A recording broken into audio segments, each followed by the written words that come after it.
এক মেয়ে কষ্ট করে টাকা জমিয়ে একটি 18 তলার পুরনো ফ্ল্যাট কিনল, কিন্তু পরের দিন যখন সে বাড়ি বুঝে নিতে গেল হঠাৎ দেখল পুরো 18 তলাটাই যেন হাওয়ায় মিলিয়ে গেছে। সে তাড়াতাড়ি এজেন্টকে ফোন করলো, কিন্তু ওদিকে থেকে বলা হলো তারা নাকি তাকে চেনেই না। পুরনো বাড়ির মালিকের কাছে গেলে সেও তাকে পাগল ভেবে তাড়িয়ে দিল। প্রপার্টি ম্যানেজমেন্ট অফিস সরাসরি বিল্ডিংয়ের নকশা দেখিয়ে প্রমাণ দিল এই ভবনে মাত্র 17 তলা, 18 তলা বলে কিছুই নেই। রাগে ফুঁসে উঠে মেয়েটি আইন শৃঙ্খলা বাহিনীতে অভিযোগ করল, কিন্তু তার কাছে কোনো বাস্তব প্রমাণ না থাকায় আর সে অতিরিক্ত উত্তেজিত থাকায় তারা ধরে নিল মেয়েটির মানসিক সমস্যা আছে। টেস্টে পাশ না করায় তাকে সরাসরি মানসিক হাসপাতালে পাঠানো হলো।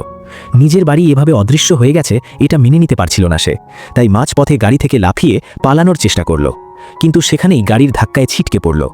চোখ খুলতেই সে অবাক, সে ফিরে এসেছে সেই সকালে যেদিন ফ্ল্যাট কেনার চুক্তিতে সই করার কথা। এজেন্ট আর বাড়ির মালিক তাকে তাড়াহুড়ো করে সই করতে বলছে। সে ভাবতেই পারছে না নিজের হাতে কেনা বাড়ি হঠাৎ উধাও হয়ে গেল কিভাবে। সে অজুহাত দিল, বিল্ডিংয়ের ফ্লোর আর সুবিধাগুলো একবার দেখে নিতে চায়। বাইরে গিয়ে দেখে দরজায় স্পষ্ট লেখা 18 তলা, লিফটেও 18 নম্বর বোতাম জ্বলজ্বল করছে। আগের জীবনে সে অনেক খুঁজেও 18 তলার বোতাম পায়নি, কিন্তু এখন সেটা পরিষ্কার দেখা যাচ্ছে।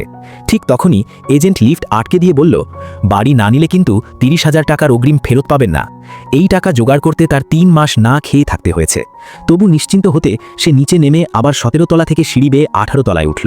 সবকিছু ভিডিও করে রাখল প্রমাণ হিসেবে। 18 তলা স্পষ্টভাবেই আছে। এদিকে এজেন্ট আর বাড়ির মালিক অপেক্ষা করতে করতে বিরক্ত। মালিক দেখতে খুব ভদ্র আর আন্তরিক, এমনকি সে মেয়েটিকে ছাড়ও দিয়েছে। কিন্তু আগের জীবনে যখন সে খুঁজতে গিয়েছিল লোকটি একদম অচেনার মতো আচরণ করেছিল। এজেন্টও নামকরা বিক্রয়কর্মী, তার কাছে প্রতি মাসে ডজনখানেক বাড়ি বিক্রি হয়। তারা কি এত সামান্য টাকার জন্য প্রতারণা করবে? শেষে মেয়েটি ভাবল সবই হয়তো দুঃস্বপ্ন ছিল। তবু নিশ্চিন্ত হতে সে শর্ত দিল, লেনদেনের একটা ভিডিও করতে হবে। এজেন্ট আর মালিক রাজি হলো।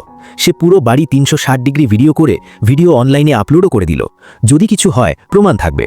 চুক্তি সম্পন্ন হলো। সবাই চলে যাওয়ার পরও সে বাড়ি আর চুক্তিপত্রের ছবি তুলে রাখল। আজ রাতেই এখানে থাকার ইচ্ছে ছিল। ভাবল সে না বেরোলে তো বাড়ি আর উধাও হবে না।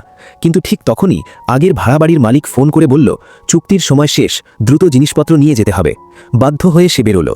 বেরোনোর সময় পাশের ফ্ল্যাটের এক বৃদ্ধ প্রতিবেশীর সঙ্গে দেখা। আগের জীবনে তাকে দেখেনি কখনো, এতে তার সন্দেহ কিছুটা কমল।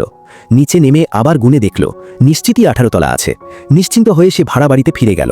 মেয়েটি একজন অনাথ, ছোটবেলা থেকে মামার বাড়িতে মানুষ হয়েছে, বড় হয়ে এদিক ওদিক ঘুরে বেরিয়েছে, অবশেষে নিজের একটা বাড়ি কিনেছে। তাই খুব উত্তেজিত ছিল নতুন জীবনের জন্য। কিন্তু যখন সব জিনিসপত্র নিয়ে নতুন বাসায় ফিরল স্তব্ধ হয়ে গেল। পুরো বিল্ডিং যেন 1 তলা কমে গেছে। সে যে 18 তলা কিনেছিল সেটা আবারও রহস্যজনকভাবে উধাও হয়ে গেল।